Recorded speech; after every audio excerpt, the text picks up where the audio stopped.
sayang, aku bangga dengan kamu sayang. Ayo.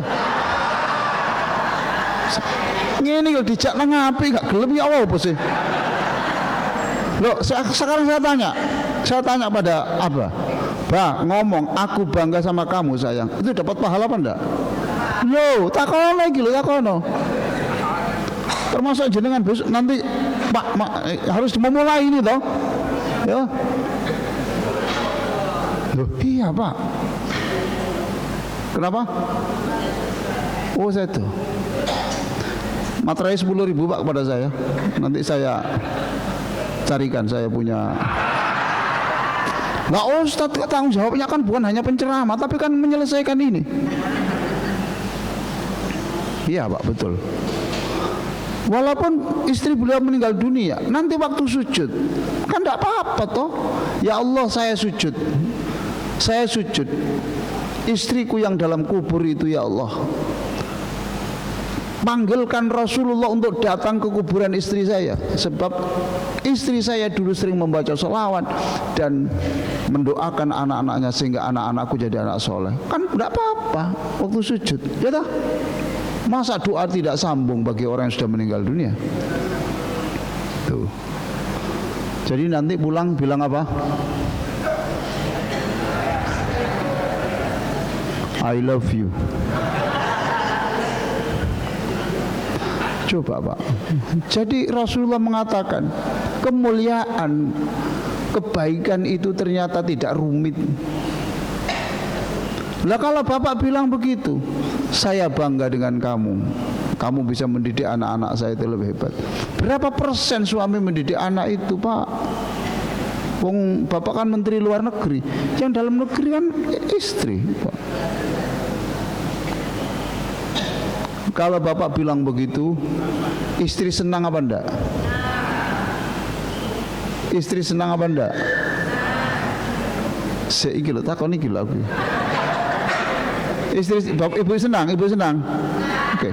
Coba Pak, perhatikan aja. Irhamu man fil ardi yarhamkum man fis sama. Jadikan orang itu senang, nanti seluruh orang di langit, malaikat di langit mendoakan kamu jadi orang senang sepanjang hidupnya. Coba Pak. Jangan-jangan kualitas hidup rumah tangga kita ini masih seperti ini Pak.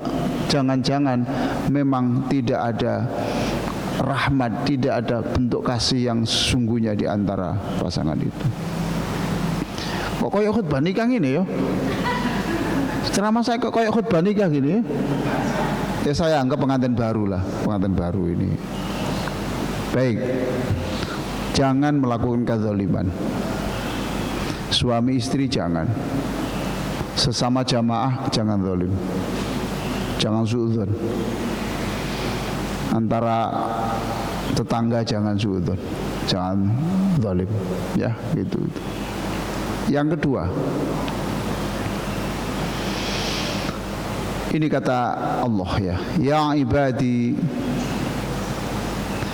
innakum tukhti'una bil-laili wan-nahar fa'aghfiru lakum fastaghfiruni aghfir lakum, gitu. Kata Allah, hai hambaku ya, kamu itu siang pagi ya berdosa, siang berdosa, sore berdosa, awal malam berdosa, tengah malam berdosa, gitu. Kamu itu tiada hari tanpa dosa. Itu kata Allah, kata Allah. Bener enggak Allah bilang begitu tuh? Bener enggak? Coba angkat tangan, siapa yang pernah sehari tanpa dosa? Silakan angkat tangan. Akan saya cium tangannya. Ya. Saya cium kakinya. Siapa yang sehari tanpa dosa? Alhamdulillah enggak ada. Nah, kalau saya mencium kakinya ternyata kakinya apa? Cantengan apa? Rangen. Enggak ada Pak. Apalagi ada HP ini. Ini sarana kebaikan tapi sarana dosa yang luar biasa lah. Wong kita baca Quran itu tiba-tiba ada gambar masuk kok. Yang gambar itu sebetulnya tidak boleh kita lihat. Ada berita yang itu tidak baik, memfitnah itu masuk kok. Lalu Bapak baca, sudah dibaca kemudian itu fitnah itu di-share. Coba perhatikan. Masa HP itu ada 20 grup. Kapan kamu baca Quran? Kapan kamu baca hadis itu kapan? Tidak ada habis-habisnya. Buka lagi, share lagi. Saya sampai heran, orang itu tidak punya pekerjaan atau gimana orang ini ya gitu. Ada orang meninggal. Ya betul toh? Lalu apa yang harus kita lakukan? Mendoakan toh? Betul. Mendoakan toh, Bu? Allahumma firlahu warhamhu wa'afihi wa'fu anhu, kan gitu toh. Ternyata enggak berdoa, hanya nge-share doa. Ayo. Wong dirinya sendiri belum baca doa kok di-share.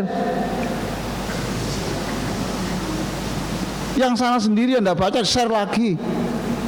Masa hidup ini share-sharean apa? Baca dulu. Allahumma firlahu warhamhu wa'afihi wa'fu anhu. Allahumma arhamhum rahmatal abrar wa askinhum masakinal akhyar fi jannatin tajri min tahtihal anhar ma'an nabiyyin wa siddiqin wa syuhada wa sholihin al adhar. Lah doa gitu baru di-share. Itu ya betul. Ini enggak share. Baik. Kamu itu berdosa terus. Tidak apa-apa Pak, anak-anak, biarlah anak-anak itu Pak. Jangan dimarahi Pak, jangan. Biar mereka senang-senang di sini tuh. Ya.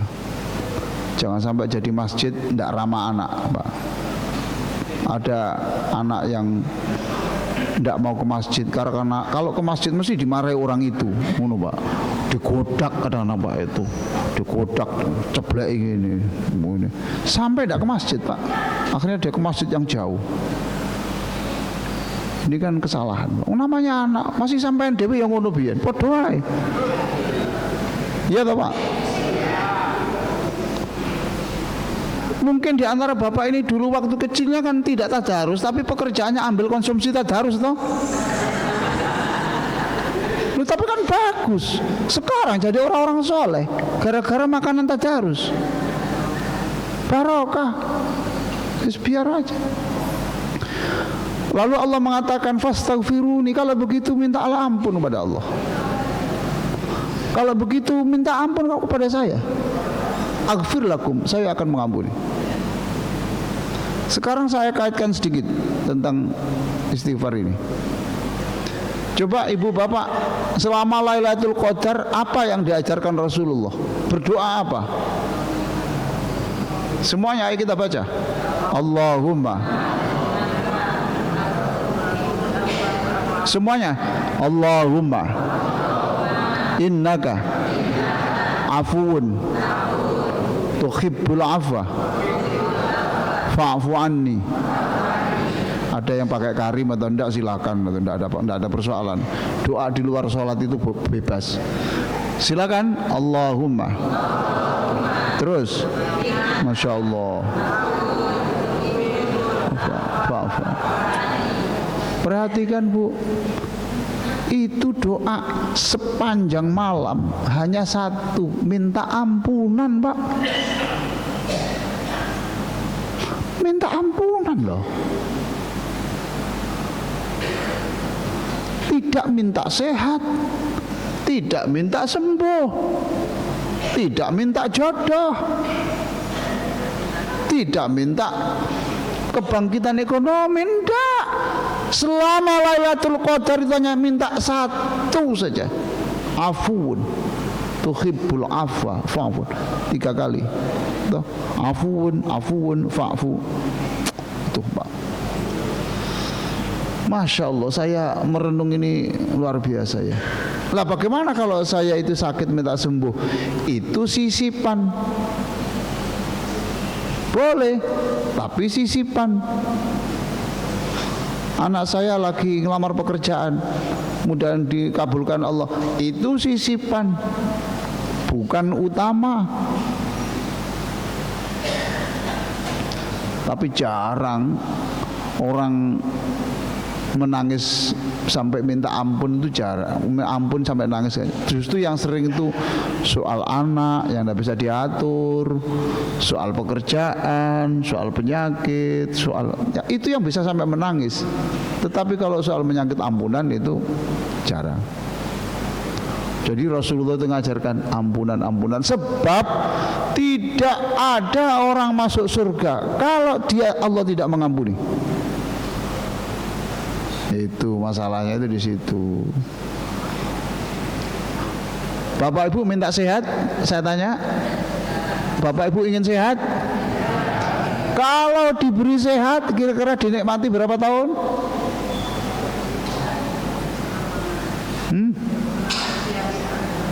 Kalau Bapak Ibu diberi sehat Allah, kira-kira dinikmati berapa tahun? Saya dan ibu bapak ini, ya mungkin ya paling lama hidup kita itu ya 150 tahun lah. Ya tak Pak? Bayangkan kalau ampunan itu kita rasakan selamanya, berapa triliun tahun, berapa miliar tahun, bahkan itu selamanya. Berarti ampunan itu nomor satu.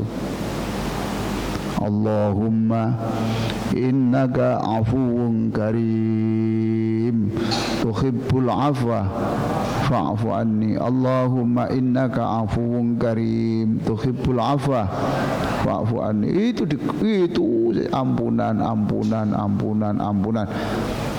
Masya Allah. Lalu Bapak Ibu sekalian, Lailatul Qadar adalah malam ampunan. Sekarang jangan hanya mendoakan dirinya dapat ampunan, tapi bagaimana ayahanda yang sudah wafat, ibunda yang sudah wafat ikut merasakan Lailatul Qadar. Lalu kita ngomong, ya Allah inilah Lailatul Qadar. Ayahku almarhum, ibuku almarhumah, kakekku almarhumah, nenekku almarhumah. Ini Lailatul Qadar. Ya Allah, ini malam ampunan. Berikan ampunan untuk ibuku almarhumah. Berikan ampunan semuanya dosanya semuanya untuk ayahanda. Masya Allah. Sehingga orang-orang dalam kubur pun ikut merasakan Lailatul Qadar. Oke. Lanjut ya. Dilanjutkan apa enggak ini? Lanjut. Alhamdulillah. Pokoknya yang ngantuk jangan dibangunkan. Jangan itu nikmat itu, nikmat. Sekarang lanjutnya ya.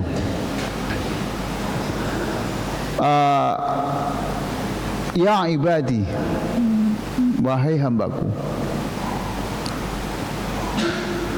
lau anna awwalakum, andaikan orang-orang generasi yang dulu mulai zaman Nabi Adam alaihi salam, wa akhirakum, dan generasi setelah kamu sampai hari kiamat, wa insakum, manusia seperti kamu, wa jinnakum, dan jin-jin juga, semuanya itu ala atqa qalbi rajulin wahidin minkum, semuanya itu semulia Rasulullah sallallahu alaihi wasallam. Seluruh manusia macam seluruhnya itu baik seperti Rasulullah. Qalbi rajulin itu di dalam tafsirnya itu Muhammad sallallahu alaihi wasallam. Kalau orang itu semuanya jin-jin semuanya itu baik seperti Rasulullah, ma zada dzalika fi mulki syai'a, itu tidak menambah kebesaranku. Coba Pak, itu tidak menambah kebesaranku. Jadi kalau ibu melakukan kebaikan sama sekali tidak menguntungkan Allah, tapi menguntungkan diri sendiri. Kalau bapak ibu, kalau bapak-bapak yang terhormat melakukan kebaikan sama sekali tidak menguntungkan Allah, tapi menguntungkan diri sendiri. Nah berarti kebalikannya. Ya ibadi, ya, nggak apa-apa. Berarti kebalikannya. Kalau semuanya itu sejelek Fir'aun semuanya, itu tidak mengurangi kebesaranku. Berarti 10 menit lagi ya Pak ya? Ya Pak Haji ya? Ya 10 menit lagi. Tadi kan saya sudah perkirakan toh, saya mungkin hanya menyebut 4 atau 3. Nggak apa-apa, yang 6 nanti kita lanjutkan tahun depan. Lah, nggak apa-apa. Sekarang terakhir Pak. Lau anna awwalakum wa akhirakum wa insakum wa jinnakum kanu ala syahidin wahidin. Andaikan seluruh manusia ini jin-jinnya baris satu persatu lalu minta kepadaku, fasa'aluni fa'atoi itu mas'alatahum, baris satu persatu lalu saya suruh minta apa saja saya beri. Coba satu minta, ya Allah saya ini suka main sepak bola, saya minta 100 lapangan sepak bola standar Eropa. Allah mengatakan wis yo kok kaplingen kono, wis rumput-rumpute wis ana kabeh kono. Saya ini senengannya mancing ya Allah, saya minta dibuatkan laut yang itu ikannya banyak sehingga mancing itu tidak susah-susah. Nah, saya kasih itu. Saya minta emas ya Allah seperti sebanyak produk emas Indonesia 50 ton. Iya, satu-satu itu diminta Allah Pak. Itu minta Allah dan Allah memberi. Apa kata Allah Pak? Apa kata Allah? La yang kusu dzalika minni syai'an. Itu tidak mengurangi kekayaanku sama sekali. Coba Pak. Maka jangan pesimis Bu. Halo Bu. Jangan berkecil hati. Kekayaan yang disediakan Allah untuk panjenengan itu masih melimpah ya Allah. Kekayaan yang akan diberikan kepada anak-anak panjenengan yang sekarang ekonominya masih murat-marit itu, tenang, nanti suatu saat Allah sedang mencari tanggal yang baik. Itu loh Pak. Hidup masih koma, belum titik. Itu kan saya judul buku saya. Ulangi saya, hidup masih koma, belum titik. Ulangi saya, ayo. Belum titik. Anak saya belum sesuai dengan harapanku. Itu kan sekarang Prof, ayo. Hidup kan masih koma Prof, ayo. Belum titik kan Prof. Suatu saat anak saya persis seperti harapan saya. Yang optimis Prof. Hidup kan masih koma, belum titik. Alhamdulillah. Ini Pak, apa kata Rasulullah supaya meyakinkan? Kama udkhilal khaytu fil bahr, seperti jarum jahit. Punya jarum? Punya jarum? Bapak punya jarum? Kecil atau besar? Ya wis. Jarum yang dibawa ke laut, dimasukkan ke laut, kemudian ditarik lagi, maka air yang nempel di jarum itu sama sekali tidak mengurangi jumlah air laut.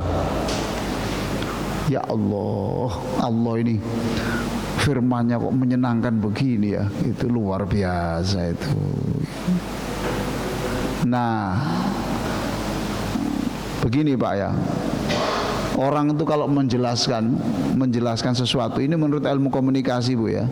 Kalau menjelaskan itu kemudian nada saya tinggikan, saya rendahkan, itu nanti kekuatan ingatan orang itu lumayan lebih lama. Kalau saya gini itu lebih lama lagi. Tapi ada yang lebih lama, yaitu jika praktek. Itu lebih lama ingatannya itu loh. Jadi kalau umpamanya supaya ingatannya kuat, kita ini ketika baca hadis ini, saya ajak ke laut mana di sini yang dekat? Mana Pak? Kita Karanganyar sana, silakan bawa jarum semua. Dicelupkan, lah itu ingatannya kuat. Jadi nanti suatu saat kita pengajian di laut sana ya, tuh bawa jarum, terus saya celupkan, dan itu kata ahli komunikasi itu lebih mengena katanya gitu. Tapi tidak sekarang ya Pak ya, karena sudah syuruk ya Pak ya, itu saya kira begitu. Baik, masih ada waktu Pak. Oke, ada pertanyaan silakan. Ibu-ibu dulu. Bapak silakan. Ayo Pak. Hadis itu tadi diriwayatkan oleh Abu Dzar Al-Ghifari, panggilannya tapi namanya itu Jundub bin Junadah. Diriwayatkan oleh At-Tirmidzi. Ya kalau nggak ada yang bertanya jangan dipaksakan, ya sudah selesai gitu ya Pak ya. Alhamdulillah. Mudah-mudahan Bapak Ibu bisa lebih senang lah hidup ini ya Pak ya. Jangan susah, karena susah itu berarti menghina Allah, seolah-olah Allah sudah kehabisan cara menolong kita. Bergembiralah sebab Allah senang kepada orang yang bergembira, dan itu berarti dia lagi senang dengan berapapun nikmat Allah. Kita doa, Allahumma sholli ala sayyidina Muhammadin wa ala alihi wa sahbihi ajma'in walhamdulillahi rabbil alamin. Allahumma la tata'alana dzamban illa ghafartah. Ya Allah, kami semua pernah berdosa, Engkau lah yang akan mengampuni kami semuanya. Orang tua kami pernah berdosa, Engkau lah yang akan mengampuninya. Ya Allah, orang tua kami sering membaca sholawat waktu hidupnya, maka berikan cahaya Rasulullah dalam kuburnya supaya tidak gelap. Sekali-kali datangkanlah Rasulullah ke kuburan mereka, supaya mereka senang, tidak kesepian didatangi Rasulullah. Allahumma la tata'lana dzamban illa ghafartah wa la hamman illa farajtah. Siapapun yang susah, hilangkanlah kesusahannya. Wala saqaman illa syafaitah. Siapapun yang sakit, Engkaulah yang akan menyembuhkannya. Jadikan makanan dan minum untuk berbuka puasa dan sahur di tempat ini, itu tiap butirnya adalah obat yang dahsyat untuk kesembuhan mereka. Wala aiban illa satartah. Kami ini punya dosa-dosa masa lalu yang kalau sampai terlihat kami malu ya Allah, maka jangan permalukan kami dengan membuka aib-aib kami. Wala dhallan illa hadaitah. Masih saja ada orang-orang yang masih jauh dari masjidmu, dekatkanlah. Masih jauh dari Rasulmu, dekatkanlah. Masih jauh dari Al-Qur'anmu, dekatkanlah. Wala hajatan illa qadaitaha wa yasartaha. Kami semua punya keinginan, anak-anak kami punya keinginan. Engkaulah yang maha mendengar doa ini, dan Engkaulah yang akan mengabulkannya dengan barokah Lailatul Qadar. Rabbana atina fid dunya hasanah wa fil akhirati hasanah wa qina adzabannar. Wa sallallahu ala sayyidina Muhammadin wa ala alihi wa sahbihi wasallam. Alhamdulillahi rabbil alamin. Wassalamualaikum warahmatullahi wabarakatuh. Allahumma arhamna bil Qur'an waj'alhu lana imaman wa nuran wa hudan wa rahmah. Allahumma dhakkirna minhu ma nasina وعلمنا منه ما جهلنا وارزقنا تلاوته آناء الليل وأطراف النهار واجعله لنا حجة